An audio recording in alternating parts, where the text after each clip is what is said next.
You're listening to the Afterburn Podcast, episode number 41. Altitude. Tower, Delaware expectations release you, runway 4 left, wind 040 at 5, clear for takeoff. Seat tied, altimeter 0 eyes, we're clear for takeoff, clear for the airspace. Viper check 2. My burn ramp curve was at 354. Line set.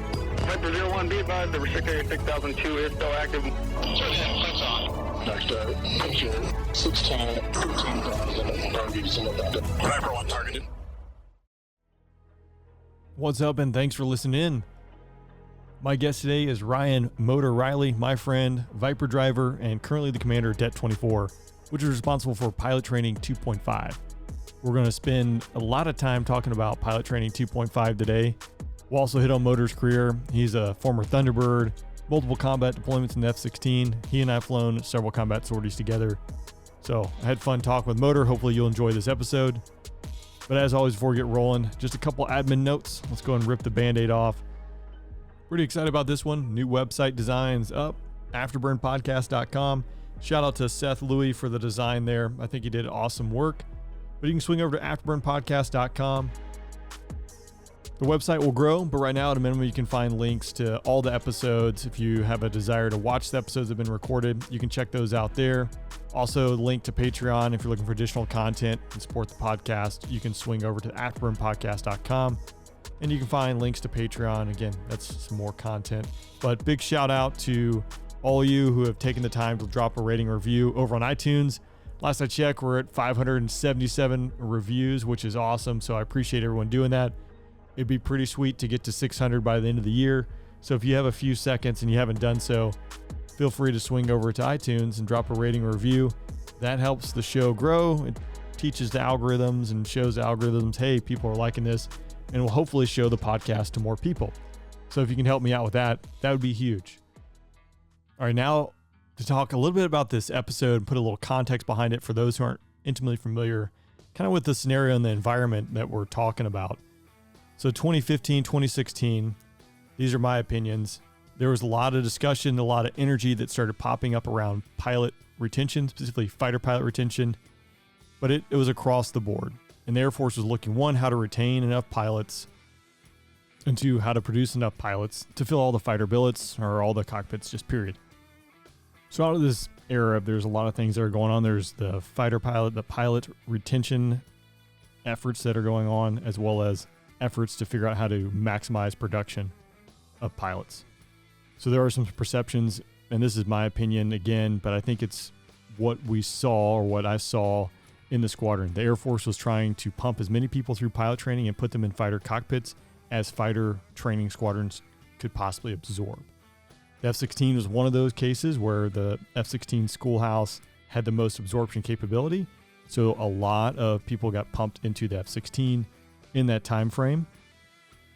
Anecdotally, I think it's fair to say on average, out of a class of 30, routinely 2 to 5 people would go onto fighter cockpits.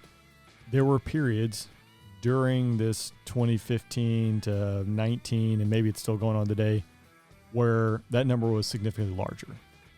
I know at least one instance where half a pilot training class went on to fighters. Now, I'm not saying they all didn't deserve it, but I think it's probably a stretch and maybe a little bit speeding where the Air Force was trying to solve a numbers game by putting that many people through and getting them into fighter cockpits to solve a number problem. So the reason behind this episode, there's a lot, and there has been a lot of discussion around what the Air Force is doing with pilot training and what kind of product they're putting out. I am all for innovation, leveraging technology, and improving, something I don't think the Air Force does very well, despite the fact that they keep saying this is a priority. And I think maybe it is changing a little bit, but inherently people resist change everywhere you go. And the Air Force has that piled on with some bureaucracy that makes it really difficult to get anything changed or done. Motor has a lot of leeway in his construct that he's operating in, which I think is awesome, and he'll talk about today, where he's able to very quickly innovate, pull things off the shelf, interact with industry, and make things happen. Stuff that most units can't do outside of like special operations. So I think that's great. But a lot of this too, there's a lot of discussion in the background and a lot of hesitation because from my perception until talking to Motor, Pilot Training Next produced a product in 6 months. They went off to a fighter without ever going to a T-38, and they showed up with their unit with considerably less time under their belt than a normal pilot training student. Fast forward 2019, 2020, the Air Force has lots of mishaps, several fatal mishaps, all involving young wingmen. So if you draw the conclusion and make some assumptions, right, fair or unfair there, it's easy to say, hey, we cut a lot of corners in pilot training and now we're seeing a lot of mishaps because of it. Again, I don't think you necessarily can correlate the two, at least not with information I have, but it is interesting and it at least drove my interest and concern in this topic. So I think Motor does a great job breaking down what Pilot Training Next was, what UPT 2.5 is. I hope you enjoy this episode. And with all that being said, let's get into it finally with Motor. Recording, you know, I've only had to go to it once. Awesome.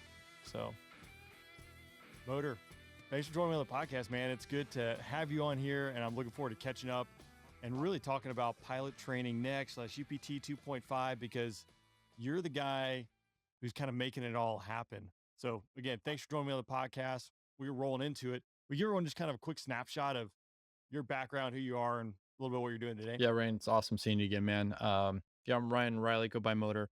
I've been flying F-16s primarily in my career. I would say it was standard fighter pilot career, and then kind of took a angled detour, and it's been pretty crazy since then. You know, did multiple tours in the Viper, combat deployments, whatnot, and then went to school right after we hung out in the Gamblers, and then went to staff, and then ended up doing some weird integration stuff, you know, with our fine fix finish problem sets as far as in their air operation centers.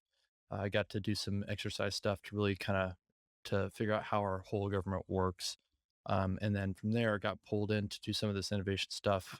Squadron Next, which was a general question initiative for like the Squadron of the Future. And then we inherited Pilot Training Next, and now it's been full-time Pilot Training Next. So I like to say that I find really smart people and capable people that are bigger brains than me and let them run. And that's how PTN's getting built right now. So I'm just I'm the figure. I get to talk. Yeah. Well, you got the talking stick, so Yeah, it you works got out. I will say, for those who don't know, Pilot Training Next, UPT 2.5, we can break that down because I'm sure I'm crossing streams as far as different programs and how those things are used, because I've been watching more or less from afar through social media. So there are some fighter pilot pages and just pilot specific Air Force pages out there where the Air Force is trying to, you know, produce information so that the masses know, just another way of disseminating it. But a big piece of this, which has been years in the making, and again, I know there's gonna be some crossing streams here, but so this is my perception, right? And I think I'm the one each like fighter pilot on the other end who doesn't necessarily see all the details, but Pilot Training Next, UPT 2.5, some initiatives that started a few years ago, which coincided or result of, maybe tied to it, pilot retention, pilot production. We had to pump up the numbers, had to figure out a way to innovate, create more pilots. So the perception at the fighter squadron or the end user more or less was, hey, we're doing these different programs, we're cutting a bunch of stuff out of the syllabi, and we're just going to try to put as many people through pilot training as possible, and we're going to do new things or leverage technology to make up for giving them the normal amount of sorties that's been going on in pilot training since the 50s. So I would say it doesn't seem like it's been a very warm welcome, at least from most people's perceptions. That said, I do know you have flown in combat with you, so there's someone who can figure this stuff out. I know it's you, and I have had buddies who have gone out there, and once they've seen what you're doing, they've come back and said, I believe. But I think we need to talk about this a little bit more and really kind of dissect it, because there's potentially a lot of misnomers. Yeah. And again, I'm kind of one of those, like, I don't really know what it's about, and I don't know if I'm necessarily a believer yet because I haven't seen it with my eyes. So with that being said, can you kind of just talk about what Pilot Training Next is, what UPT 2.5 is, Yeah. and we can dive in. Yeah. So first of all, you know, the big thing is, you know, people can smell snake oil a mile away, right? And you know, the biggest thing that I can do is and especially from the fighter community, being part and background from the fighter community, I try to number one say, listen, like I'm going to tell you the goods and the bads, and I'm going to tell you that I think doing nothing is the wrong answer. I've got a answer, and it's probably not the right one, but if we're on the path to getting that right answer, I think then that's where the constructive discussion can go. I think when you get the people that are like, the way I was taught is the best way, and I don't want to hear about anything else, then I go, that's not really aligning with the CSAF's accelerate, change, or lose mantra. And as being good fighter pilots and good stewards of protecting our democracy, I think we need to always be challenging ourselves to do better. Right, the moment we ever come back from a mission, and go, dude, that's it.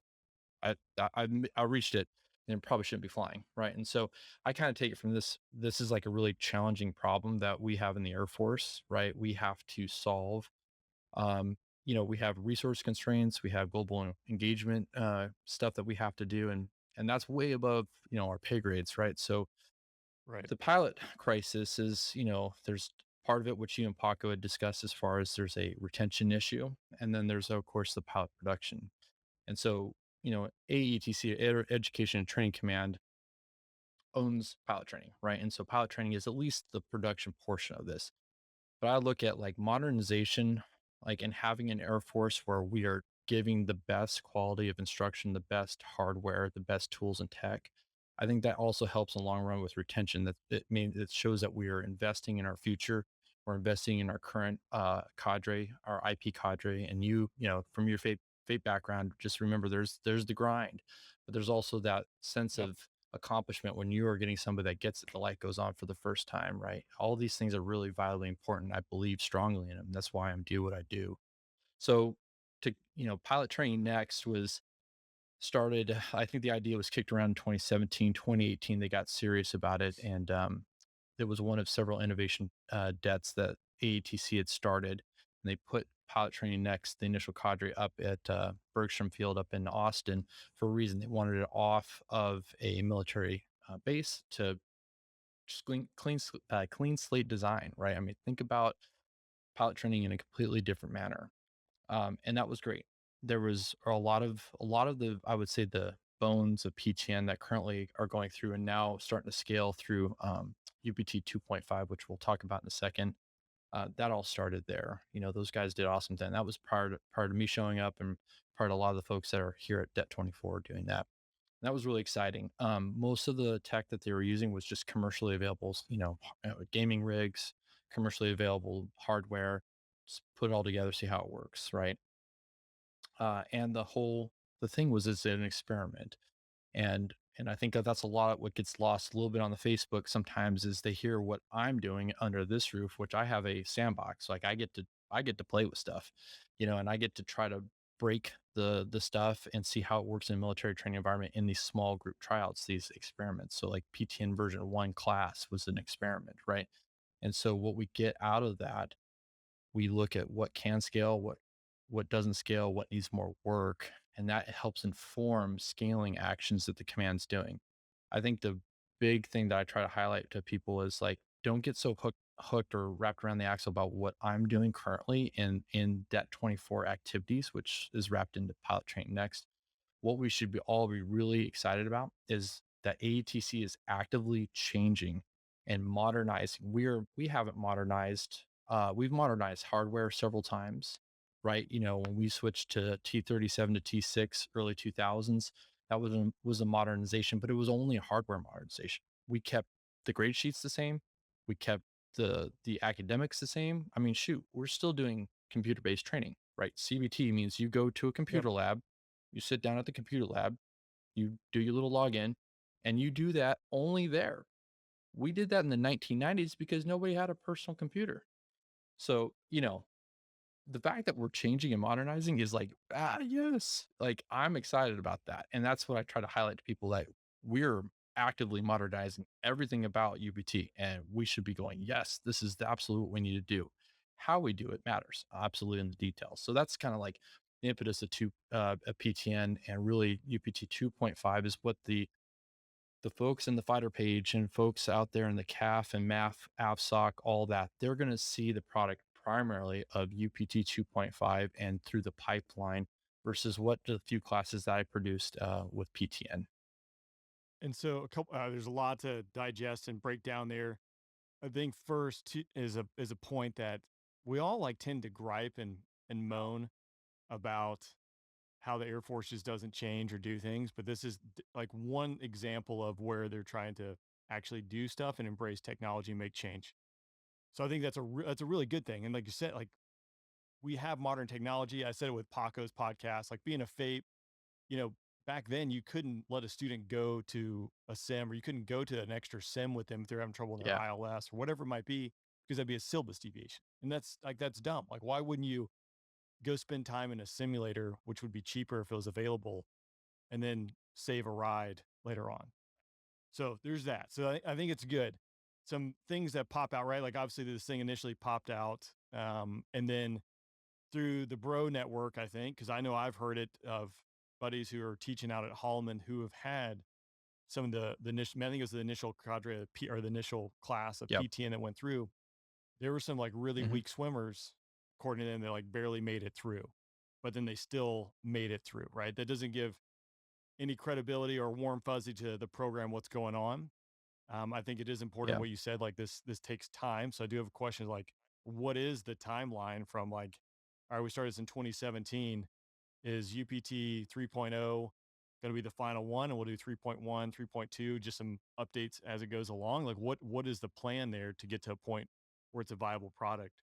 Because also in that too, I think there were several mishaps last year. They were all Mhm. young wingmen, whether correlated to the syllabi Yeah. changes and things like that. I think that's to be said, and who knows, right? But like people are looking from the outside, looking in, and they're seeing all these things happen, which are not necessarily positive things, and they, Yeah.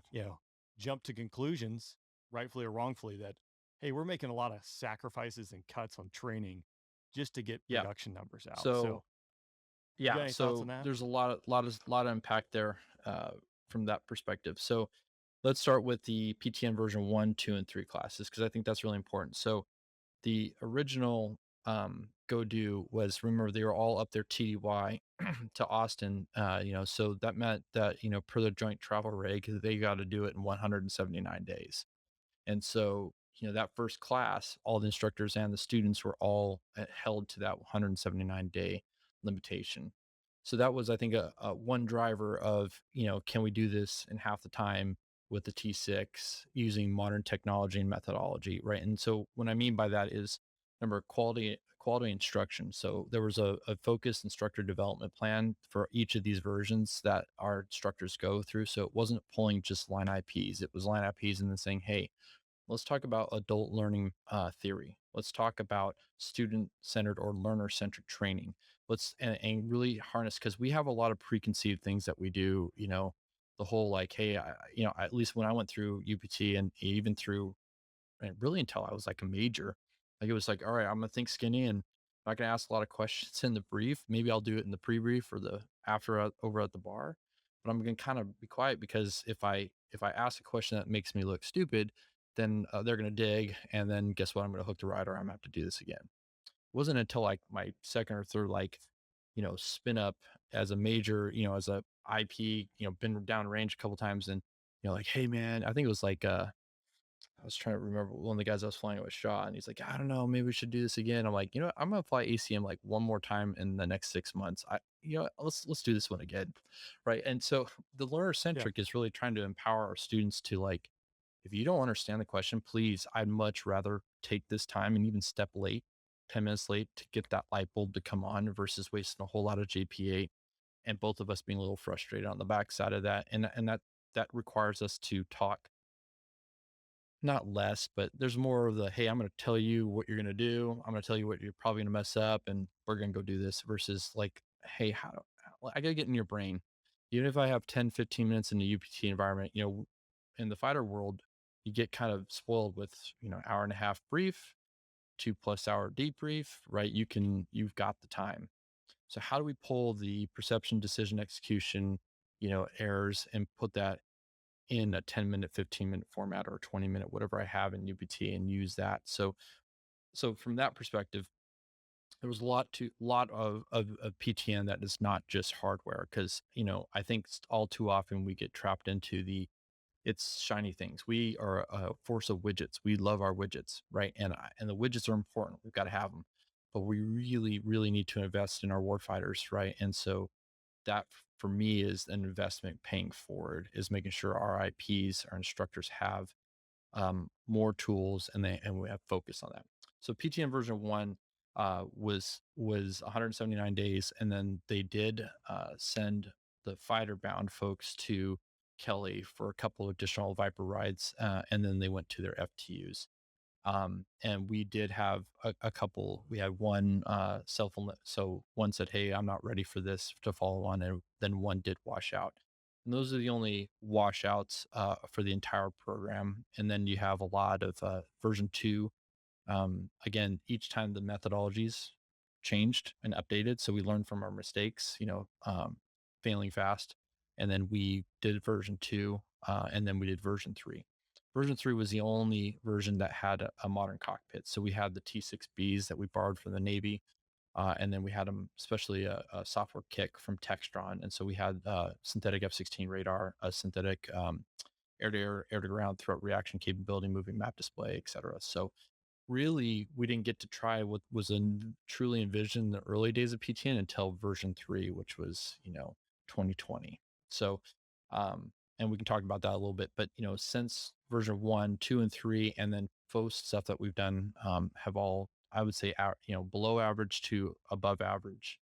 And F-35s have done really well. 4th gen fighters is pretty tough. They tend to do average to slightly below average.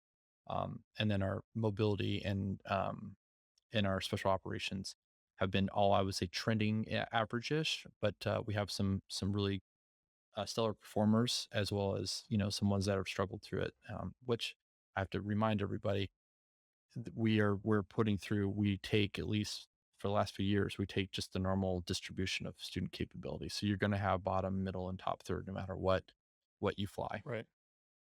So PTN version 1, I guess it's probably, I guess, have you seen a progress like 1, 2, Yeah. and 3? I know there's standard average there, but has there been improvement? So like in version 1 with 2 being eliminated and then a mix, or is it 2? I mean, is that, I mean, it doesn't seem like enough data points there to probably capture that, but Yeah. So is there at least a subjective feeling that it's better? again, when you have we've done 3 versions of PTN, and then we've done an advanced top off. We took 2.5 student graduates from the first couple classes from UPT 2.5, which I'll talk about in a bit, and then we put them through the last half of PTN, which would be the advanced, the fighter bomber fundamentals course, and the air mobility fundamentals course.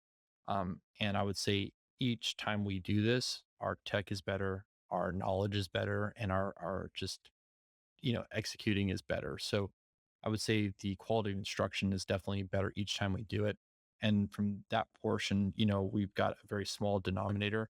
But again, when we look at 2.5, the denominators every 3 weeks at Vance, you've got UPT 2.5 students starting, right? And you've got 2.5s here at Randolph in a smaller capacity. So that denominator is going to grow rapidly. And that scaling is the most important thing. So yeah, I would say overall, like I hand track each of our graduates, to see how they're doing in the pipeline. I've tracked people to Kunsan and to, and their overseas and whatnot. And again, a lot of it's subjective. But I like to hear in the early days, they're like, yep, these are the deficiencies. And I think people think, well, hey, we don't want to hear that. No, I need to hear that. Like, hey, your grads, yeah, they're doing fine. That's great. That's not really useful when we're doing DevOps. I need the pros and the cons. I need to do that, otherwise I can't update. And I think what people sometimes forget, and when we're in innovation space, like I make the change, I make it that, I mean, we make it. Like there's no like staff courting for a half a year and all this stuff. We just make it and then we do it. And that's what informs the scaling of UPT 2.5 and some of the other pilot training transformation initiatives. So overall, I'd say I'm proud of some. We've had some really stellar performers. We've had some folks. We've sent people to C5, C17, 135, 130s, 130Js, B2. What else? B52. F-15 Strike Eagle, F-16, F-35. So, and then, oh yeah, U-28. I'm forgetting a bunch. So we've cross-pollinated purposefully, and I would say in also very similar fashion as UPT. Nice. I mean, you don't even fly the F-35, so that should be an easy one, right? Right, The computer right. does all for you. Um, so again, would this be a fair statement to look at it from my perspective and Yeah. probably the bros perspective? If we went ahead and wrote off PTN 1, 2, and 3, hey, those were learning iterations. Like obviously those people still exist and they're out there in the CAF and MAF and AFSOC doing things. But those were and some good, some great, probably some not so great. But now like the focus is all those lessons learned have been poured into UP 2.5. Is that a fair way of looking at it? Yes, I would say the versions 1 through 3 were were exactly what they were supposed to be. They were a prototype. They were development prototyping a clean slate designed approach to pilot training, and as such, that's why I protect them as far as like making sure that when they hit the obviously when they show up to their units, people are gonna say, "Hey, where'd you go to Randolph?" And you're like, "Oh, I went to Austin." Like, people are going to figure that out real quick. But I want Yeah, to protect them as you're far it. as for so within their we don't have that micro like scope on them their entire career, because we want to track them, but we want to learn. UPT 2.5. When you look at the things that matter out of and these are the things that I want to highlight from PTN's perspective. Quality instruction and an acceptable student to instructor ratio. That really matters, right? We have to make sure that we're being efficient with our humans teaching, modernizing our approach to learning, competency-based training, student-centric, and then coach athlete. What we mean by that, and a lot of people go, whoa, whoa. So hold up, I can't hook a student? No, no, no. Quality has never changed. We still have to retain the standard that you remember as a FAPE. Like you've got to retain that, especially when we start doing new changes to the system, right? So when you make a change to how we teach, we've got to know, we know what the standard is, right? When you graduate a T6 graduate or a T38 or T1 graduate, there is, we have minimum standards, right? And we have course training standards that have to adhere to it.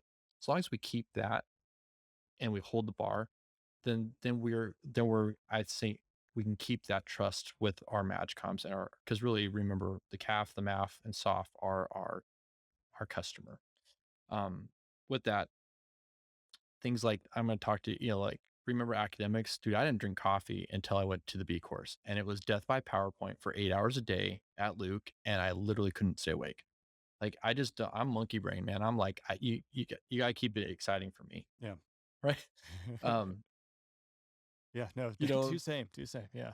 Did you have a pin in my eye if I have to go sit through like engine academics oh followed yeah, by no, FCR it or was radar whatever it is, theory. I'm like, day in oh and day wait, I out? mean, it's something you need to know, but Yeah. holy moly, right? Right. Where did I really learn the Yeah. radar theory? Was sitting in the sim, right, in air to ground mode, and they actually made us do like Right. offsets, aim points, and all that fun stuff. So my point, yeah, Yeah. What are those? I'm showing, I know I'm You're so showing my old, age. motor. But what we're doing is like, for example, in PTN, what we jailbroke the academics and we allowed the students to access it. You could do it on your iPad, on your home computer. We gave VR rigs to them to take home and whatnot. So we learned a lot from that. So the academics, how you present academic content, can we free up some of the civilians flight or instructors, the CSIs? Can we free up some of the time that they have to spend foot stomping and telling us what we need to learn versus just doing self-paced? That's where a lot of the adult learning and how we keep the content fresh in our memory, that's really really important. So it's not just what we fly and how we fly, it's really how we present information. I have a couple questions with that. So scalability, obviously we have a pilot retention crisis. I don't think it's a crisis, as Paco said. We Yeah, just took the crisis off and like problems fixed. So, but scaling it with doing that kind of what seems to be a very much more close knit kind of interaction between instructor and student, which have been a FAPE. Like, I yeah. mean, it's busy. If you your survival mode. So, I definitely remember that being a challenge. And granted, I know things have probably changed, but probably not that much, especially for ramping up production. So how does that get solved in this equation here?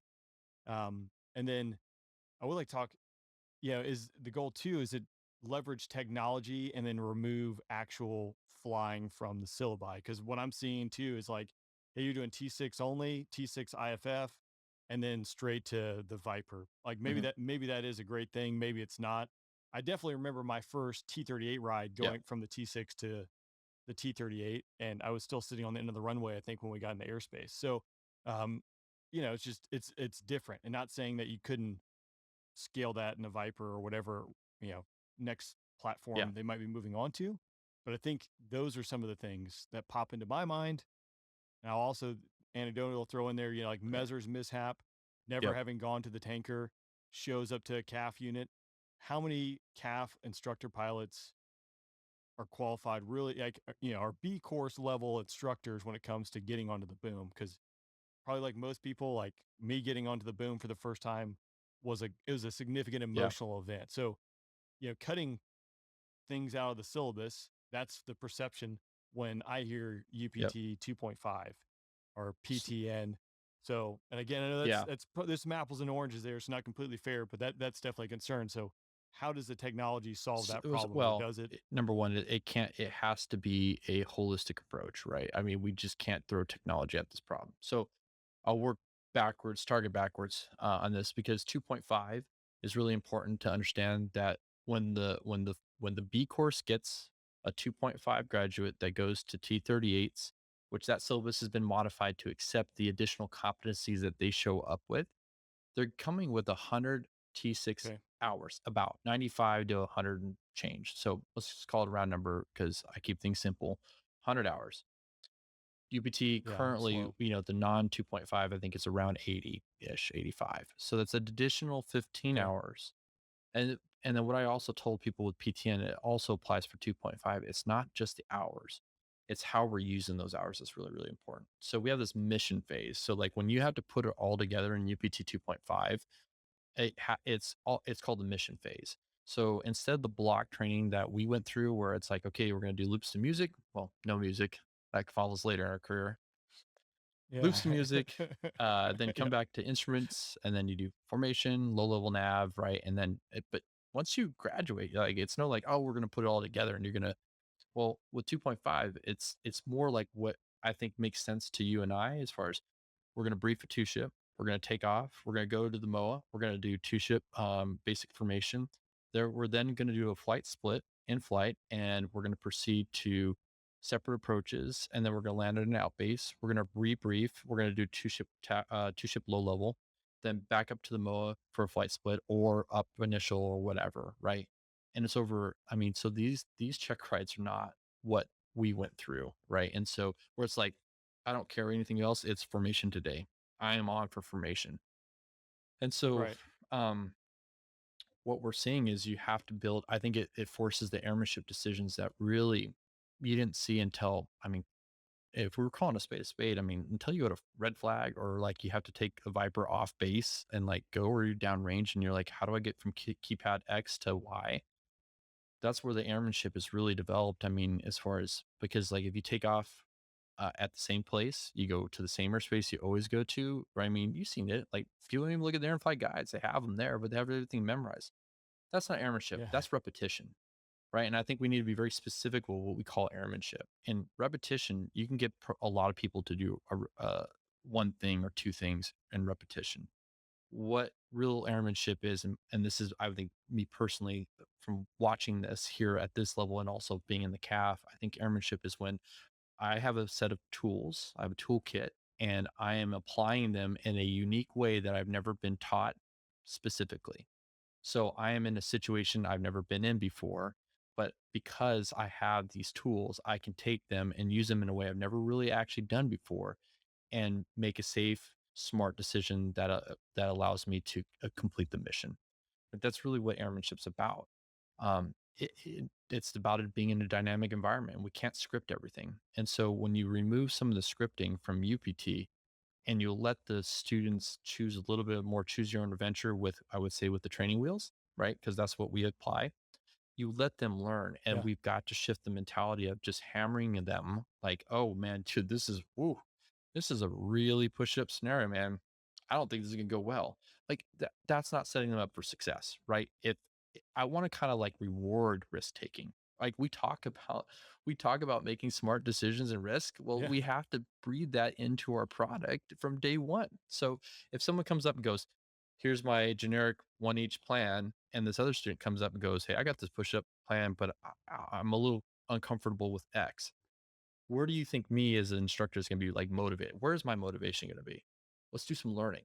Let's go after Yeah. that hard one. Yeah. No joke. And you know, if you swing and miss, okay, if it's end of block, there are triggers, just like we have in normal UPT. There's triggers that are associated. But if it's not, man, that's a learning point that we can use, right? And then things also to think about pilot training in general is, you know, we never would proficiency advance somebody, right? Because you're taking training away from a student. They go to a check ride, they don't do well, you're taking away, right? Well, think about something like banking, proficiency reallocation, really important, right? Because now, let's say someone shows up with a couple hundred hours in their instrument rating, and they've got the basic aircraft control stuff down pretty doped. Let's go take something. You know what they haven't seen? They haven't seen formation. They haven't seen low level navigation the way we fly it in the Air Force. So let's bank that and then reapply it if they struggle later. Let's reapply it there. And then you remove the stigma from the instructor perspective of setting your student up for failure later by taking something away that you can't give back. So these are the cons. I'm throwing a lot at you, right? But this is what 2.5 is in essence Yeah. doing, and what PTN has done in the past. To me, I mean, that makes a lot of sense, especially, I mean, you're getting more T6 hours, which is a cheap platform, especially if Yep. eventually you got the T6B or, you know, C or whatever it's going to be where you have advanced avionics in it. But doing that missionized phase, that's the first I've heard of it. But doing like that is a complex thing. I remember actually did it as a student. We did a 2-ship to the MOA to an out base and back, right? Yeah. And that was like a big deal, like thinking through because you're used just like to the airspace and back. And the only reason we did that was timeline constraints and trying to make stuff up to knock multiple sorties out. But it was super rare to do that. But seeing those problem sets early on, I definitely think are additive and make you Yeah. better, right? And you're having to solve more things. And it's more of how we operate in the CAF and MAF, anyways.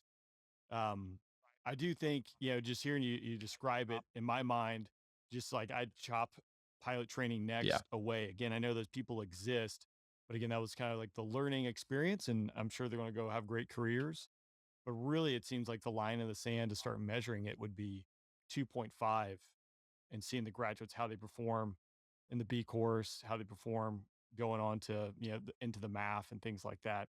How far along? I mean, where are we in the pipeline of Yes. 2.5 So the graduates and first things? 2.5 grads that actually hit the street at an FTU came from through my doors. So they graduated UBT 2.5 at Randolph with the Okay. same hours we talked about 100 hours. We then put them through a T6B fighter bomber fundamental course for the fighters, and then an air mobility fundamentals course in using a simulator platform, and then send them to FTU. So that was the first. Again, so that's still a one-off weird kind of path, right? And it's only going to apply for less than 20 people total. What people should be watching very keenly on is the 2.5 students that go to T38s and T1s and then go to their FTUs, because it's additive, right? For the, you know, the longest I'd say pipeline is going to be your fighter pipeline. So, you know, you get about 100 hours and you get another about 80, 90, 85-ish hours in T38s, and then you'll go to IFF, right?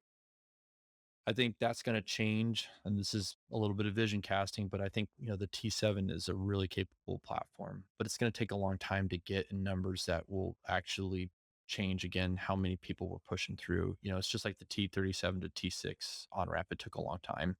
So, you know, I think people trying to jump to go, oh, the Yeah. T7 is going to solve all these problems and it's way better training platform. It's great. I mean, but we're only going to get a couple in the next couple of years, and then as the pipeline starts producing, we'll see. It's going to be like a 10-year period. It's a long time.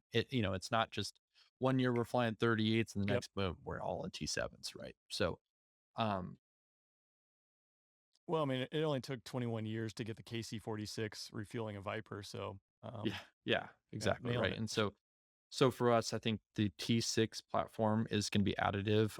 A lot of I think the reflex that's coming from the folks that you've talked to and whatnot is there in the past there have been training cuts, right? As far as a syllabus change that reduced something, there was something lost, right? And so I think it's really important, well aware of hours are precious, but training time under instruction is actually, I think, equally important. Like if I can't fly you 200 hours because I can't, but I can fly you whatever hours I have available in the plane, but then I can also rep things that are repable in a low cost training platform. That's additive, right? Like, so, a lot of people called out PTN when we started soloing people at 5 on their 5th flight. We're soloing them in a T6. And then I was like, well, I think this is still doable in 2.5. And guess what? 2.5 started soloing students around ride 5 because we have tools instead of a Yeah, that's plunger awesome. and a black and white, or now color, right? Color, two-dimensional Yeah. representation of your plane. You can do the chair flying, which I still think is important because I think chair flying is sort of like closing your eyes and really thinking through something is like reading a book. Your mind is building the pictures, right? So it's a very active process. Whereas, when you watch TV, it's more passive, right? So I think there's a very specific use for chair flying, but I think there's also a very specific use for jumping in a low cost trainer that you can just go rep. For example, kids struggling with fencing, just running fence. Let's go do that real quick. Let's run it. Hey, okay, Yeah. let's try it again. Hey, now you got a little weather. Run fence again. Or hey, you're gonna run your A Doctor Who's or whatever, your D lids or whatever. You can rep that quickly and actually make them dial in the Yeah. stuff and go, okay, hey, here, let's try this. And then you go fly it all the way to, I would say, talk about like a two ship tack formation scenario where, it's fenced in and there's specific requirements and parameters that you have to do just for your GX. I mean, how often has that got messed up? That's where this works really, really well. Now, our high Right. dollar simulators, the multi-million dollar simulators have a another use. They're an OFP. They represent the plane. And so when I need to fly complex EPs, sort of like our PTO shaft fail, the Viper, that kind of stuff, that needs to be in the actual full up. The best training device that I can get for that is going to be the full up simulator. DCA, repping DCA. I mean, remember the Block 50? Like, where was the real learning taking place? It wasn't on our 4v2 because we had two drop out as red air. And Right. oh, by the way, the two guys you're flying with are the two newest MQTers, MR certed guys. Like, you know, Right. so I think the spectrum of devices is really important, Yep. and that's what we're trying to build. We don't have that solved, right? I can't tell you that. Hey, we got it all doped for you. Don't worry about it. Like that's a work in progress to have that spectrum of devices, but that includes your iPad, your electronic flight bag via iPad, Oculus, walkthrough trainer, anything like that is going to be part of the spectrum, and we just want more. We want more ways to communicate complex things. No, that's awesome. I think you've already dispelled some of the myths that I had. So that's awesome. I'll give you that. Because there are some perceptions. I think my generation, I saw it, 2012, 2013 Mhm. in the T6 world where they were cutting things out of the syllabus. They cut tack formation out of the syllabus. They cut out extended trail. And then I think it even got worse as I left. Like if you were going to go to T1s, like you weren't going to do extended, or you weren't going to do formation. You were going to do a very rudimentary Yeah. formation, like fingertip, and that's it. Which you view as like, hey, that's airman. You're developing airmanship. You're putting more tools in your tool Yeah. bag. Whether that was like the right tools to be put in the tool bag, that's what you can argue. And it sounds like UPT 2.5 and what you guys are doing are trying to like, all right, let's get the right tools and the right reps in the tool chest, because it still sounds like it's about a year. If you're doing 100 hours in the T6, about 80 hours in the T38, it was about 110 hours in the 38 and 80 hours in the T6 previously, correct? For the specifics, I'd have to look at, the staff's got those metrics, but the Yeah. 38, nothing's been reduced in the 38, like as far as for a Okay. 2.5 grad. So it's all been additives. And the only add is really in the T6 world. And it's about 7-ish months, depending. Again, it's a really new syllabus. So there's definitely some growing pains associated with like, for example, the syllabus flow, right? And so um, syllabus is either top to down or left to right, right? And then the branches are what you're opted for. Well, Right. the the 2.5 syllabus is there's a lot more squiggly lines, a lot more you're opted earlier for more things or more variety of things. And it's up to the flight commander and below really to kind of dial in what's right for the student and when. So where we normally hit weather stops should be less of an impact now because you should have more of that palette of options of what a student's opted for. And that's, I think, really cool. I look to the civilian side. I'm active in general aviation, been since I was like in high school. And so the civilian world is all competency based, right? If you're that doctor or that lawyer that has no air sense whatsoever, and if you're a doctor or lawyer, I apologize. I use that only in the test case that you're not a professional aviator. Okay. So for you, just love flying, you got the flying bug, and you're like, hey, I want to become a pilot. And you have no business in the cockpit. As long as you have money and a desire and a CFI willing to fly you, you'll be in the training pipeline for as long as you want.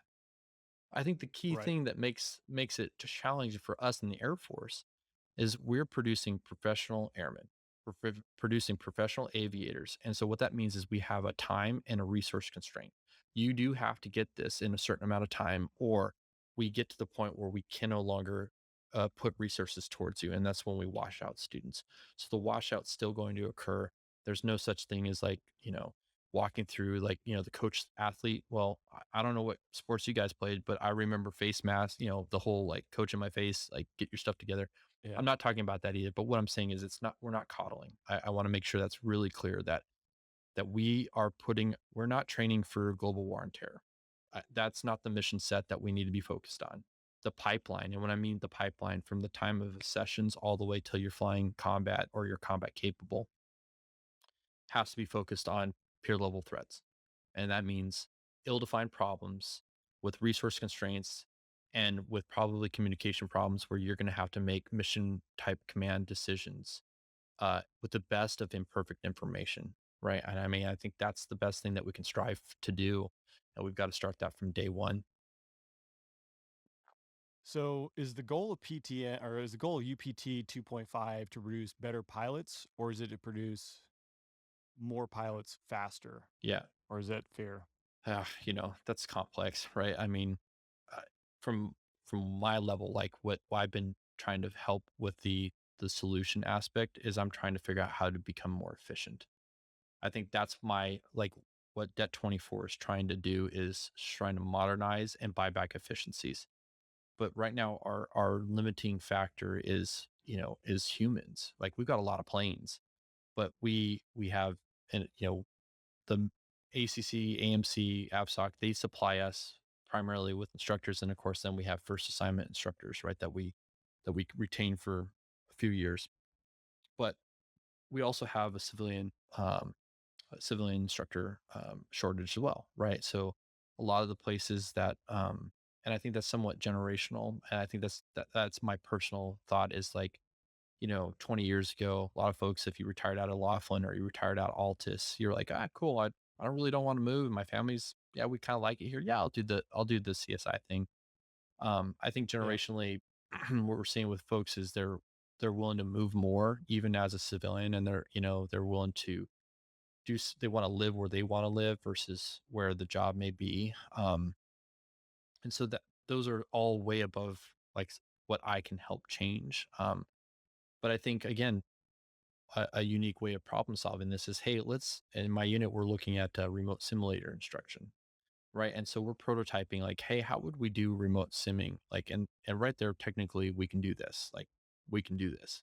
Commercially available stuff, it's super easy. Now, retrofitting our legacy architecture is going to take some time, but that's another way to free up, I would say, bandwidth or give another option for our commanders to make decisions on manning and resources. So UPG 2.5, General Wills has said quality or higher, equal quality or better, faster, if able, later down the pipeline. So we've got to get it right with the methodology first for the quality of instruction. And he's been very specific on we must retain that quality.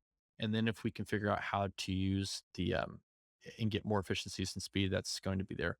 We're doing a lot of things with the T1, as far as some direct, there's civilian path to wings, alternate and accelerated path to wings. And these are going to be way outside my lane as far as for details, but Right. basically imagine using, if we've got some really highly capable people that have, you know, CFII ATPs or whatever, and they come through, we can maybe use the T1 in a non-traditional manner. I think things like that will help with some of the numbers overall. But, you know, again, from where I am at PTN, I'm really trying to just get us to do with what we have. We got to make it count a little bit more. Yeah. Well, that was kind of like it's like you read my mind a little bit. I have a neighbor who's a T1 instructor who just retired out at Randolph, and I think he saw one of those programs, which he was not a big fan Mhm. of. He wasn't a believer. And again, all these things. I want to make sure it's, I guess, a clear. I want to be fair to UPT 2.5 because it'd be cool to see it, but it does sound like with the added a piece, the missionized aspect of it, like that's got to be a plus. I just feel like it, not seeing it, but hearing Yeah. it, it sounds like it's a plus. So I don't want to do a disservice because yeah, he ended up retiring out of basically just not believing in this Yeah. program. And so I know there's things, and it's above our pay grade, but I think it's important to point out. And I think long range, like you're in the weeds day in and day out trying to make all this stuff happen and efficiencies. The big picture is I do think I mean, it's a numbers game. Like we got to get more pilots through the Yeah. pipeline. That's everyone, civilian, military, like everyone's trying to figure that out. So be curious and be interested to see in a few Yeah. years if the Air Force is able to figure it out. And if you're able to do 100 T6 hours or whatever that ends up becoming without removing stuff and produce a pilot in 9 months, that's awesome.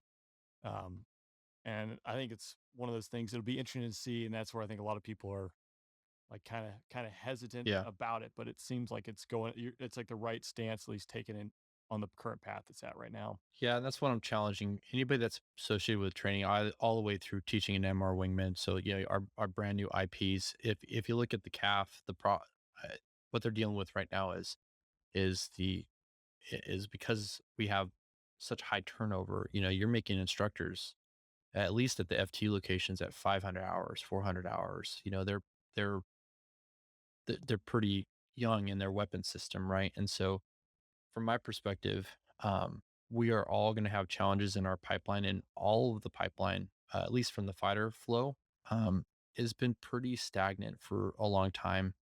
Like our FTU B course and F-16s was largely based off of what we did with F4s, you know, and F4s prior to that with, you know, and so those are iterative steps. Um, but look at how much the Viper's changed since I've been flying. I flew green screen, what, 20 steer point block 25s, you know, and then I left flying, you know, I just remember our wingmen struggling with basic like deconfliction, right? Because we're doing a seed OCA seed push, right? And like I have 6 displays on 2 4x4 screens and a helmet mounted sight. And these students, man, that's, we're asking a lot, you know, and how we changed the air to air game plan. I mean, the expectations are very, very different. And I think that we have to adjust our training methodology to task saturate and task load our students earlier and more often. Because I mean, and I still think this applies in the KC-46. I mean, you look at the KC-46 you brought up earlier. I mean, that's a really advanced plane. They have a lot of capability that has nothing to do with being a tanker, right? I mean, it has to do with being part of Right. the overall force packaging. And so we're asking a lot that wasn't built into our training pipeline. And so does that mean that I need to take somebody into T6 and, you know, make them do a full up 3-1, 3-1 replication? No, no. But for example, on a low level, how many times as a FABE did you go, hey dude, pop up missile right 3 o'clock, break left? Like just get the kid to just move the plane. That's a win. Okay, Yeah. okay. I don't need you to do all the stuff because you're going to do that more in 38s. It's that building block approach, right? But if we can socialize and force them to make airmanship decisions earlier where they're in a safe spot, then I think that's ultimately where we need to go. But you're right. The numbers are the numbers. And I also, you know, watching the Facebook flow and a lot of this stuff, sometimes I'm like, I don't know what to say. Cause I mean, I get it, right? I mean, we all get it. Like we have to produce pilots. And so there are global requirements that our force must adhere to, you know, as far as for the joint force and to support the national security strategy and what we do as Americans. And so we have to look at that as well. Because not producing enough pilots is also putting our force at risk. It might not be today that is putting it at risk, but it is putting it at risk in the future. And I think that's where that's where the emotion comes from. A lot of times that people go, well, hey, well, if you just give me a ton of people or you don't give me people, what do you want me to do either way? And I understand that. I would just say that what I'm showing with I've had Holloman, I've had Luke, I've had Eglin, I've had a lot of folks in the fighter community come through. General Wills has been really great about saying, hey, if you want to see this, come out here. So I extend the offer to you, man. The next time you come through here, we'll show you, because what I say is what we're doing here in PTN is, I think, really cool. It's fun. It's awesome to solve really hard problems. But I also say, look at how we're approaching. So I do non-traditional acquisitions. I have I do small business, innovative research, SIBRs. I do collaborative research agreements. We do all kinds of crazy stuff. Like, we have idea to like try something, we can do it like 30 days. Right. And so how we interact, like, I get to talk directly with industry. And so when I bring some industry partner on, it's not like, hey, you know, I want you to give me this widget and this capability. And they'll be like, cool, 2 years and X dollars will come Yeah. back to you. Because you know what's going to happen, dude, is by the time it comes back, well, it won't be me that they bring it back to. It'll be like two me's, replacements.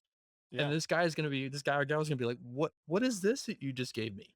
Yeah. Right. No joke. And so what we do is I roll the sleeves up and we get to work. So we work collaboratively with our partners. We're building this for our air mobility fundamentals simulated course. We're building a side by side virtual T1 that's mixed reality and full motion. Right.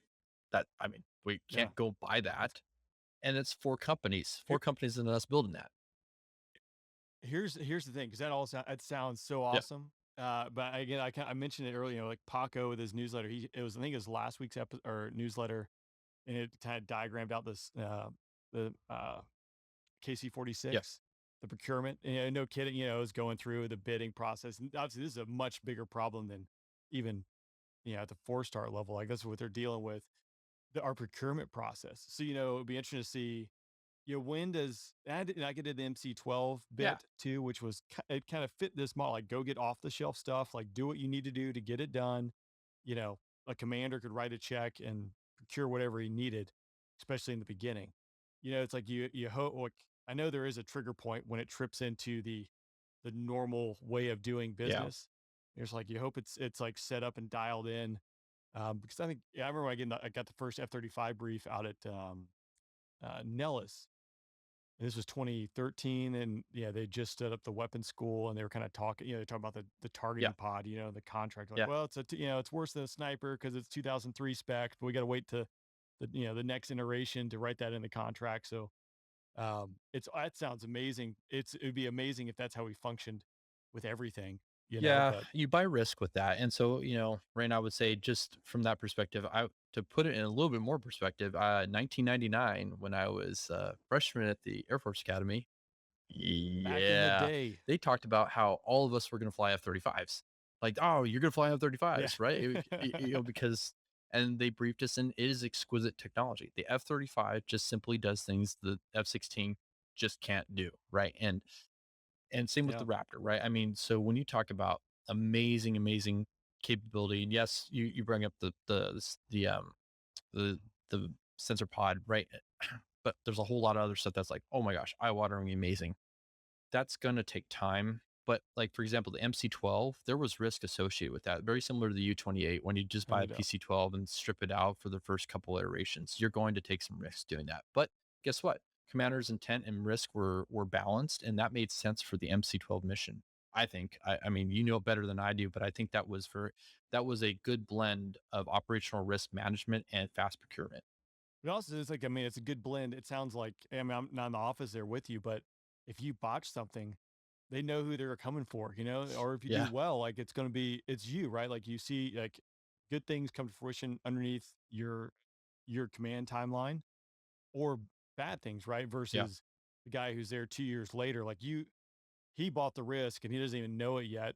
But when he shows up in 2 years, like, what is this crap pie that I just got handed? and so I mean that's like down the rabbit hole, and I know, but so it is Yeah. cool that you're able to go out there and work directly with industry and procure things that you see like, hey, if we leverage this technology or if we tweak this, we can get X, Y, or Z. So I mean that's awesome because normally it would not work that Yeah, way. and so we actually can move the ball forward much faster by doing that, and so it's been really cool. We started with just commercially available software, and that trainer that I just told you about, we're literally on the cutting edge. We're pushing the boundaries of what technically hasn't been done yet, and doing it with industry.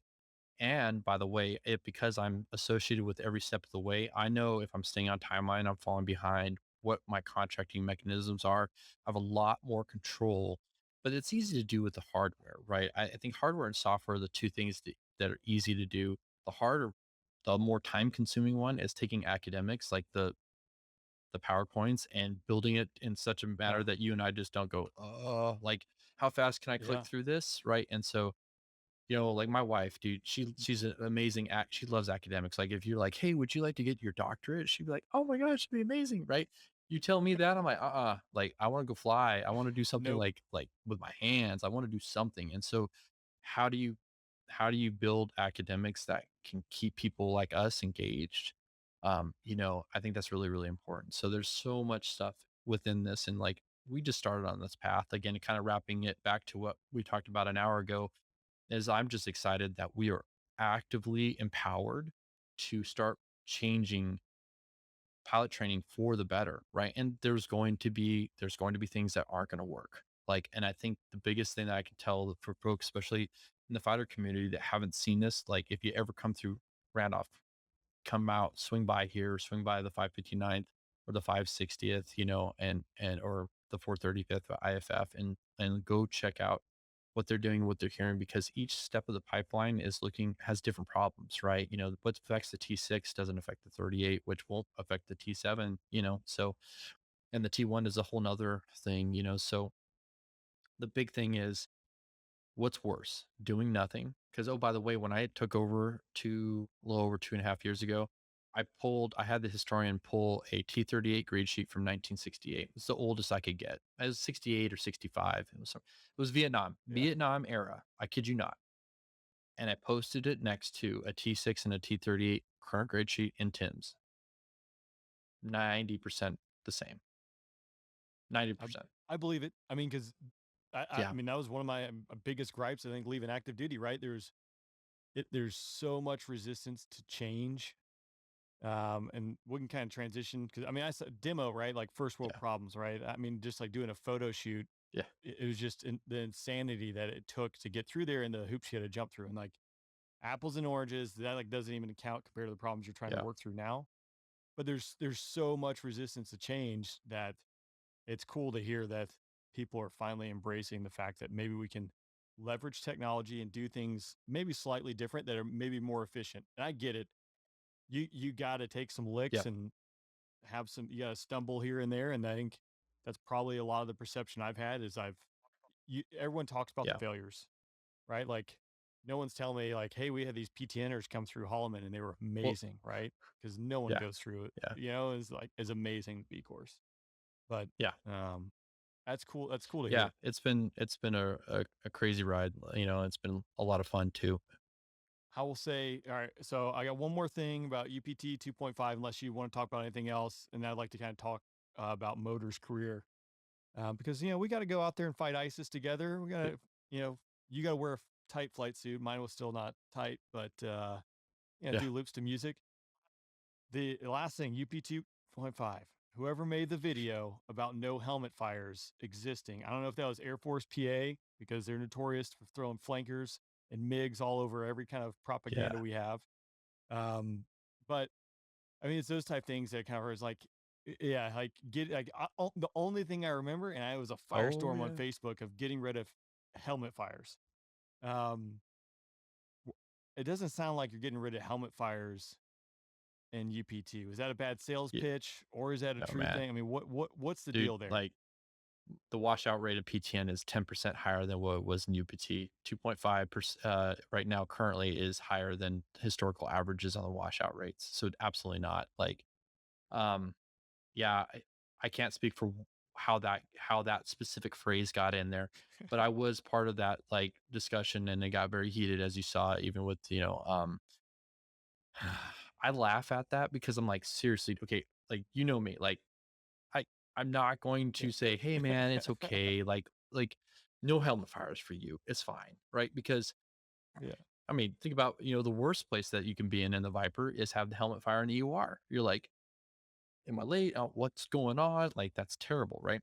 So Yeah. we need to get people to compartmentalize, right? And how you do that is create those friction points, right? And so, real quick, I fly with uh, UPT 2.5 students here at Randolph, and I also fly a little bit of the T6 pit, the instructor upgrade. And it is really cool to see these guys and gals are in the mission phase of 2.5 right now, and they are making full up airmanship decisions at this level at 65 75 hours ish in their timeline. This one student that I flew with, just quickly as a vignette, stepped up, and I looked at their grade sheet, did pretty well overall. It's 401 at step as far as for the weather, 400-foot ceilings, and you're just gonna go brief up to Navropoulos. He's like, "Hey, I want to do some area work. Here's the three top maneuvers that I don't feel comfortable working, like, and I want to do those first. And then I haven't done these next four maneuvers in over a month. I'd like to do that next. And then if I have any time left over, I'll do the maneuvers that I like to do." I mean, that's a 180 out from what we saw. And so then, Yeah. and what's even cooler is like, Yeah. and so he's going through his little brief, and he goes, "All right, I know the weather is below mins, but if you look at the TAF, by the time we should be coming out of the MOA, the TAF shows that this should be at 600 or 700 feet." And he's like, "Well, I'm kind of on the fence of whether I should try to do that or not." I said, "Hey, what do we need to file there?" Right. And he goes through the weather stuff, and we're within 100 feet of basically being able to do it. And he's like, I want to try to do this. I'm like, awesome. Like, and so we get out there, we pull up the ATIS in the airspace after he's fencing out. Weather's below. I don't say anything. He goes, "Hey, sir, weather's below mins. You know what? We did brief up our backup plan, so I plan to do the vectors, or I want to do the full procedure to localizer back to Randolph, and then option climb out for the ILS." How many students did that in your time? Yeah. No. Yeah, And that yeah. wouldn't So happen. so when we're creating helmet And fires, or like we're creating, I would say, complex decisions that these kids have to do, and when they're rewarded with that, we reward them by going, "You nailed this. Let's do more of that." And so, anyways, I think a lot. There was definitely a lot of emotion involved in that. I mean, but all I can tell you is, I fly here at AUTC. That's not what's happening. So,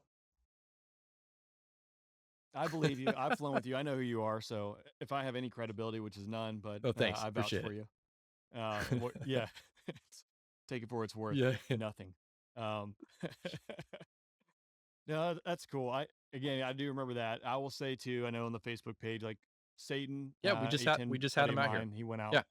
Yeah, and so if Satan comes back and is saying, "Hey, it's actually okay," all right, that's like two data points that I'll say, "All right, Yeah. Yeah. maybe I'll hit. I And believe." then, I was like, same was, it's pretty quiet at first. I'm like, so, how's this gonna go? And so we started putting. Yeah, he's just yeah, he's judging and just like waiting to like. It sounded like, I mean, it was a stacked cadre that came Yeah, out yeah, there, some old yeah. crusty hog No, it was drivers. good. And at first, and this is typical to most of the times, we'll get the pointed spears, and Yeah, we're ready for it. But what I liked about them is when they showed up, they're like, it's obvious that, like, fighter pilots, as much as they actively go transmit, they care deeply about wherever they're at, whether it's an ops unit or whether for Satan the crew, the FTU, they care deeply about making the best possible fighter pilot that they can, because they know what kind of mission sets they're going to be asked to do coming forward. Right. So when we come from the place of that, where it's like everyone really cares deeply, then we can have a rational and logical, even a heated debate. Right. I mean, they don't have to agree with everything that I'm doing here. But the fact is, if we're doing this from the right reasons and we're working on that, then it's all good. And that's what I think the Satan and crew team kind of showed, that they come out here and they're like, some of the stuff they're like, I don't know. Some of them are like, wow, this is really awesome. Like, And the fact that we can have that conversation now is, I think, a huge win. I don't want everyone to hit the I believe button. I need to have the skeptics out there, because the skeptics are Right. my checks and balance, right? Because I've been doing this for so long now. I see the benefit at a tactical level. And no matter how detached I like to try to be, I still am going to have that emotional response. Like, I really want them to do well. I need the Yeah. skeptics to go, well, let's see it. Let's see what the numbers say. And I think that's our checks and balances for this. Yeah, I'm curious. Again, I think in my mind, I've kind of drawn the line in the sand of like, I'll give you the PTN, type deal, and then hopefully like UPT 2.5 as enough data points pump out of that, then maybe see, a more professional, or a student walking out who's got more tricks up his sleeve than I did. Yeah. I also, in Dojo, he was F-35 demo pilot when I was doing demo. He was one of my first students when I was a FAPE, and we were talking right at the end of both of us getting out of active duty. Yeah, he was a F-35 F-35 FTU out there, Luke, and he said, hey, and he was a Strike Eagle guy Mhm. previous, so he did upgrade to get just into a single seat cockpit, but he said that in his opinion, F-35 wingmen walking out the door were equivalent to like a 4-ship flight Mhm. lead in a fourth gen fighter, just with what they're OC. Now, granted, they got some cool toys and Yep. tricks that you don't have afforded to you in the Viper or the Strike Eagle, probably in the C model, but the picture they were able to see air to air wise and take that data, process it, and kind of run a picture was equivalent to what you kind of get to as a 4-ship flight lead. Yeah. So interesting. Yeah, absolutely. And Well, that's hey, we talk the processor. We value the processor yeah. in 5th gen, and really with all our new weapons.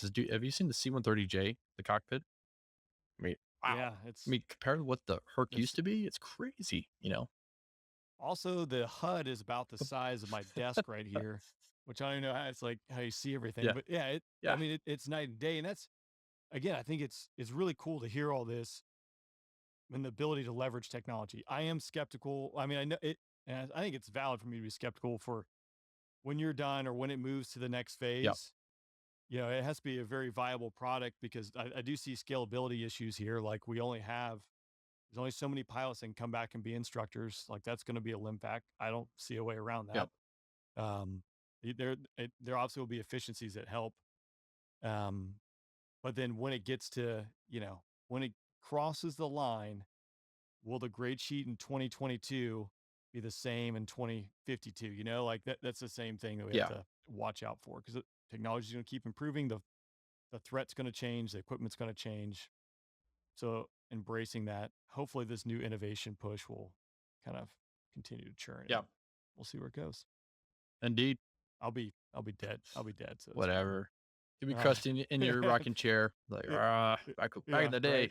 Right. Sitting on the front porch. So I'm like, am I the guy sitting on the front porch? I don't feel like I'm sitting on the front porch just yet, but It's gonna be maybe. a sad day Uh, when we're in our rocking chairs and the last like Viper like is no longer and they're all on sticks. And I'm like, ugh.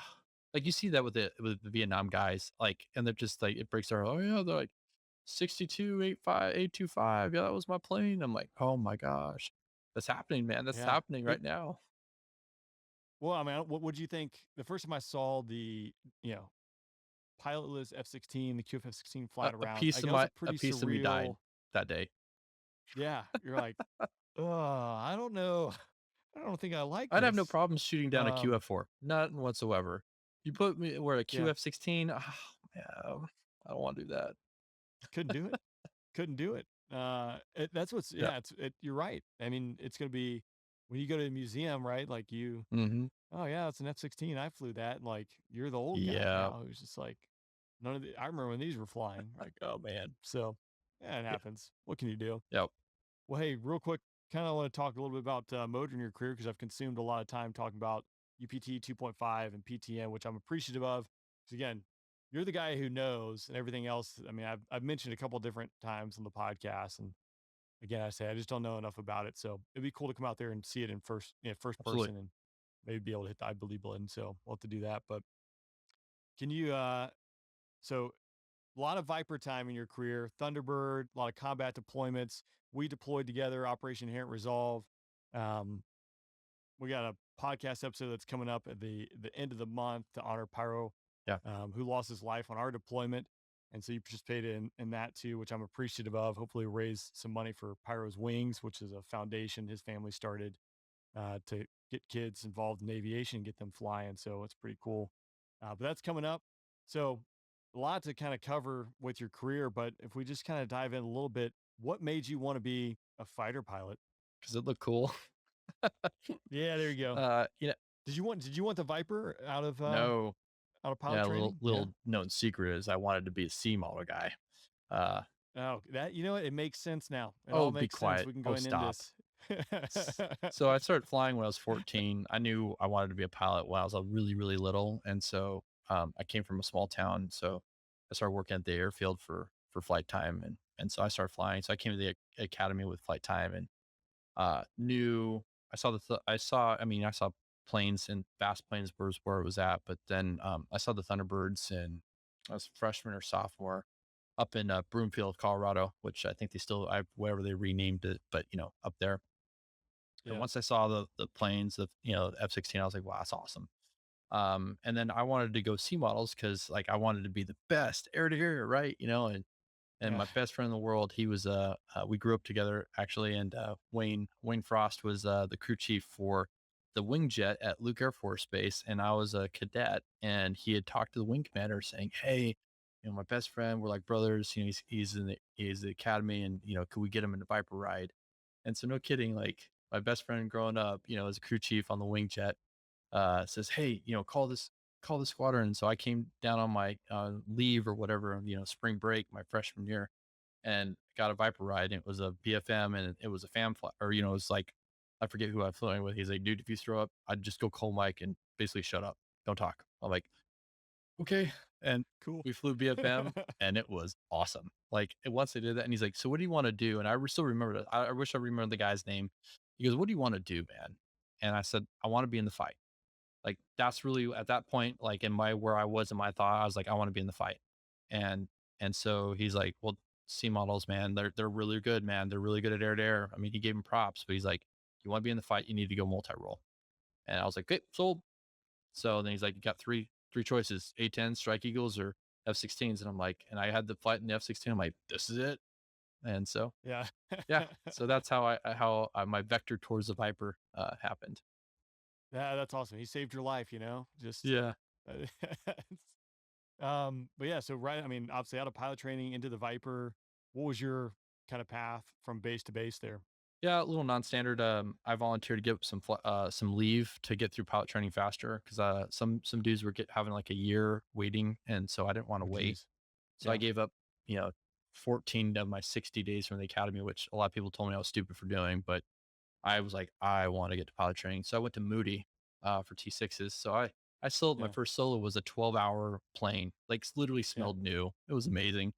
That's awesome. Yeah. Yeah, flew Moody and then went to Laughlin for T-38s, and then back to Moody for IFF back then, and then to the B course.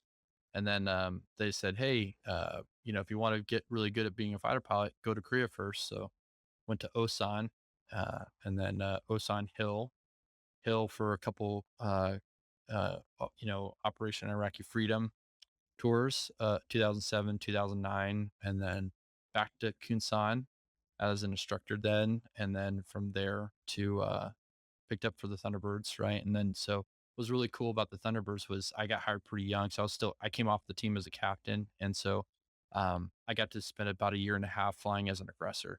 And that was an awesome mission set. That was really cool. That was like ice on the cake. So Yeah. a lot of folks, especially with the team, they just go to the Thunderbirds and they leave. And so for me to be able to do that and aggressors was really, really cool. And then came to Shaw, started in the shooters, right? And then got pushed over to the gamblers. Yeah. Glove save yet again. It's a theme Yes. there. Yeah. Yep. I was asked Iraq 2007 versus 2009, those deployments, because 2007, that was still pretty, I mean, Fallujah, I'm thinking like 06, right? Was a really busy time, that 05, 06 time frame. Was it still pretty busy in 07? Because 09, it was tapering off, right? Yeah. 09 was a little quieter for us. 07 was busy. We got, I mean, the first hour I was there, I mean, they're like, hey, welcome to Mortaritaville. And I'm like, but sure enough, Cool. Claxton alarm goes off, boom, boom, so it was definitely, yeah, it was that. And then I just remember 2007, the ground to ground combat was like for real. Like, I mean, just taking off every sortie and just seeing tracer rounds, 50 cals, like, and so for us, ticks were there was ticks out in it, so the troops in contact for full up firefights was real. Actually, my first combat employment was the gun. So Polar Fuse and I were flying, so two two captains and troops in contact, danger close, and we were strafing. So that was my first combat employment was strafing. So that definitely felt like a war, like a force on force. As far as for the Yeah. just Iraq was just it was kind of crazy. Then it started calming down as we left, and then the folks that replaced us because we were doing the Rainbow Squadrons at Hill. So it was like a 2-year footprint of Hill F-16s in some form or fashion being at Balad. And then we went back out on the backside of that with the in '09. It was quieter, but with that war, how it goes, to ebbs and flows. There's nights that are really busy and nights where it's really bored. Doing not NTISR, right? So Oh, XCAS, everyone's yeah, favorite. yeah, Which I know we did some XCAS together. Also yeah. did some other things together. I mean, comparatively, the OIR deployment 2014. I mean, I thought, I was excited to go to the MC-12 as a FAPE because I was like, well, I'd joined to go do something, right? And Yeah. I'm gonna miss everything. Little did I know that it would never, it never ends. Um, I think ISIS, that was one too that with it popped back up. Yeah. Didn't think going back to Iraq and going into Syria and doing things like that. Comparing, your 0709 and then the OIR deployments, can you kind of comparatively, like the tempo wise, like Oh, the tempo one was is, crazy. I mean, you saw with Iraq was similar, right? Remember when we do the missions Iraq? Because remember we had two different ROEs. We had two different like full up wars going on. yeah, The stuff that we were doing up in Syria specifically, and the fight for Kobani, that was the full up like holy moly, we dropped so much weapons. I mean, what was I think the Gamblers were the first F-16 unit to go over 1,000 weapons, and then I know the Strike Eagles crushed that, but I think doubled that, and then the B1s did way more than us as well. So that was definitely not what we saw in OIF, right? But the rack portion of it was similar, right? As far as like being real restrictive on the weapons employments and whatnot, and being a little bit more, I would say, not discriminating, but a lot more focused on where we're putting weapons versus, hey, we've got this full up thing, this whole building needs to come down, which we saw in Kobani. I feel So like, I always say it's like, I think we dropped the most precision guided weapons of any F-16 unit. And yeah, then we got ripped out. They dropped the most. And then the shooters showed up and they dropped them. It just kept growing and growing and yeah, growing. And yeah, obviously the Strike Eagles did more and the B1s did more, but everyone just exponentially just kept dropping. That was some, like, it was a weird if you came back with bombs on the jet, I felt like, especially certain periods there. yeah. There was only, I think in '07, there was only a few units. I cleared off my rails once, and I was one of only like literally on one hand how many in the unit cleared off the rails, and it was like, holy, you clear off the rails, and then like for us, it was like, what happened? Yeah. Why Why are didn't their you weapons still you there? didn't, you only dropped Yeah, one? yeah, What's going on today? yeah, Uh, Yeah, that I mean, yeah, obviously, that's my only perspective for deploying in the Viper, but it seemed busy time. And then obviously talking to some of the guys who were dealing with Kobani on the ground and seeing the other side of it from the ground and what the impact of it was there was pretty unique. Which I don't know if always, especially being in the air, you're could be hundreds of miles away from wherever you're working, right? You go work for a few hours, you go back home, right? The jet gets turned and you're probably not on the schedule for another day or two. You really don't have that connection necessarily other than through the glow who's in the unit. You're really hearing about it. So yeah, I know we got to do a little field trip during our deployment too. And some of those guys were tied into things that were going on where we were. And it was interesting to see yeah, the flip side and how it all comes together because the United States can do some stuff when it really wants to, and it's pretty impressive, I think, yeah. especially that I mean, cryptic stuff. like I said, we're talking about all this training and all this stuff. We are the world's best in a lot of ways, because when we need to pull it all together in a joint capacity and true multi-domain effects, we're really good, and that's what's Yeah, exciting to I see. think it was me and you. It was when I think the UAE they were supposed to be the mission commander, so doing a Oh coalition yeah, strike daytime. You remember? I mean, I got the the targeting pod footage. I mean, it looks like a nuclear weapon went off. But Oh yeah, do you yeah, I remember that. like I remember like it was us taking off behind the Jordanians, and then sharing the tanker. But like they like whoever was like number 4 like couldn't get on the boom for them, and you and I are just like getting ready to divert to Baghdad. Yep. And then finally getting on, and then having the Emiratis like declare us as we're like on the strike train, like running in there. You're like, what is going on here? This is craziness. Yeah, they're gonna But run us out essentially, of the TOT. Remember? And we're like, well, yeah, that was why we it did was that. it was down. I mean, down to The second. the second. I think it really came down. It was literally the second getting the bombs off the jet, Yeah, the KAC which denied, is a huge window too. It was like 40 minutes, and like this is goat rope. and they denied the TOT extension, right? And so we're like, Yeah, cool, we're gonna compress this train. I do remember dropping those bombs though, and just like I don't know if it went high order. There was so much fire below because they were dropping like GBU 31s or something. It's like, Well, yeah, and they hit the holding tanks, right? And so yeah, I'd never seen it. amazing. Yeah, both of us, that was the largest weapons first order effect I've ever seen. I mean, remember we were at what 19,000 feet, and I think that cloud was at least as high as us. It was crazy. Yeah. And I mean, the targeting pod footage, I think we were like 20, 25 miles out. Oh yeah. Yeah, just watching the mushroom cloud. And I mean, it was wild. So for those listening, Motor and I were at the back of the strike train I think we had 4 Emiratis, a couple Moroccan Vipers, Jordanians. of the Jordanians, and the then, Hogs. I mean, it was, Hogs were there, yeah. and Canadian F6 F-18s. Yeah. Yeah. So Motor's the deputy mission commander, back of the train, cleaning everything up. And yeah, there was several things we were working through on that day. But I remember, the Emiratis, it was like they're dropping GBU 31s as a 4-ship. I mean, there was so much, and into an oil field, and oil tanks. There was so much fire. It was amazing. Yes, there was lots of fire.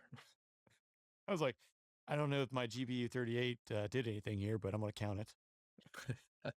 It went into the fire. Yeah. Oh man, your time. I'm gonna transition here a little bit. Time on the Thunderbirds, because I did the single ship demo piece, which I really enjoyed. I'm sure you really enjoyed your time on the Thunderbirds. Any kind of like standouts? Like if you could go back and be a Thunderbird again, would you do it? Well, yeah, Yeah, I don't think so. Number one, I'm like, wait, those flight suits no more. They won't fit anymore. yeah. I don't have a Thunderbird body. That's why I couldn't do it.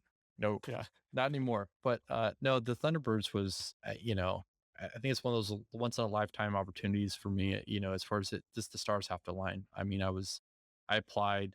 I was the top of my F-16 game as far as being an IP, and just you've seen guys that personally, people have tried out several times for the teams, and a lot of times it's just timing, and so timing was really really on my side on that. So I attribute it to just a lot of luck that I got on the team when I did, and it was awesome. The combat ops tempo is what it is, and it's really easy to get kind of I would say a jaded or a kind of an edgy feel about, like, there's lots of things that I don't like and this and that, because you're just it's that's a grisly business that we do, right?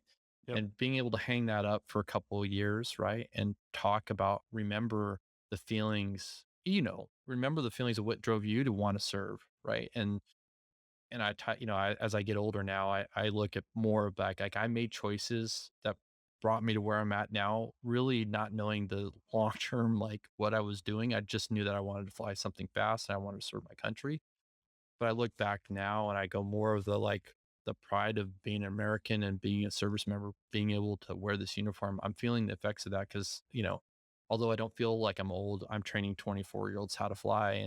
And I know that my time is finite in this uniform. And so I think the Thunderbirds, when I look back at it all, and I'm in my rocking chair and, yeah, with my sweet tea, I'm going to be proud of not the how close I flew or, how many locations I went to. I'm going to be proud of, like, still having people find me years and years and years later going, hey, I remember you at, this location, and I'm now so-and-so, I'm airman so-and-so, or I went to the Marines and all that stuff. And I mean, I think it's not lost upon anybody that does the demo team of any capacity, single ship or on the teams, of the impact. You have no idea what impact you're making. You really don't. Like, you think you do, and then you find out these letters, like Fifi Malakowski talked about. She has a picture of a female fighter pilot who she has a picture of Fifi and her when this girl was like 9. I mean, you just Yeah. don't know the impact. And so I'm proud to like give back because I look at that as kind of paying it forward, saying, our Air Force is the world's greatest. And despite all the things that we see day in, day out and stuff that gets on the Facebooks, I think a lot of it is because people want things to change. We want to make it better, but it's still the world's best. I'm still thankful to be an American serving in my Air Force. And I hope that the next generation that replaces me, number one, is better than me. I really do want them to be better than me, but I want them to be inspired for something greater and greater than themselves. That's service before self. No, that's awesome. I do think that's a really good point because my time on the demo is like I enjoyed flying the Viper and doing the demo, enjoyed the team, but interacting with the people and the kids and seeing people get excited about it. And then actually, I just today, I had someone reach out about one of the podcast episodes that he heard, and this is Fiddy, my buddy, who was in the second episode. I've name dropped him twice now, episode to episode. But this guy, he was injured as a firefighter, wanted to go fly, excuse me, and he heard 50's episode. He's like, for whatever reason, I don't know why I picked that episode to listen to, but 50 had broken his back and had to get a bunch of waivers to fly. And so you hope like you make a difference and make it a little bit better for someone else, open up a door for someone else, improve, just part of it. Because I think, Yeah, again, it's a good org. I would, if I had to go do it again, I would do it again, right? absolutely. Yeah, Because it was an honor to be able to do it. The people I got to meet, the things I got to do it was incredible. So you do just want to make it good. So when people get passionate, like, you're screwing this up. What are you doing over there? Pilot training next. You're killing everything. I think that's why there's a lot of animosity and part of it. So I don't know. It's interesting. I will just say this real quick. Fun fact for the listeners. If you happen to be in Fort Worth Alliance Airport, there is a picture of Motor with hair as well as in the Sumter Mall. So as a Thunderbird, if you're ever in is those this two still in locations, Sumter? well, I mean, I haven't been there in like 2 or 3 years, but Okay, no it was way. still there. But the I'd highly doubt they've renovated that mall. So I'm willing to bet Motor Riley with hair in a very tight flight suit that is Fort still donning the the wall. Fort Worth one's still there, man. And I swear, That's dude, it. dudes will take pictures and be like, "Hey, did you know it's here?" I'm like, "Yeah, yes, thank you, I appreciate Yeah, that. Keep yeah, sending it." every single time. Every single time. So it's a great photo. So Yeah, if you want to see what Motor look like in a tight flight suit, with uh, hair. the Sumter Mall or Fort Worth Alliance FBO, you can either of those locations. Good reasons to travel. Yeah. Well, Motor, I appreciate you taking the time today to talk about pilot training next, UPT 2.5, and share a little bit about your career. I enjoyed talking, catching up a little bit. So it's good to see you. I'm glad you're doing awesome things. And again, if there's someone who should be running and figuring this stuff out, I know it definitely should be you. So it's awesome to hear you doing good work. Well, thanks, Ryan. Appreciate it, and really appreciate you taking the time to host me. I know there's far more qualified candidates to put on your Yeah. show, but it's really cool to reminisce a little bit and talk about hopefully things that are going to make our Air Force better. Awesome. Thanks, Motor. I appreciate it.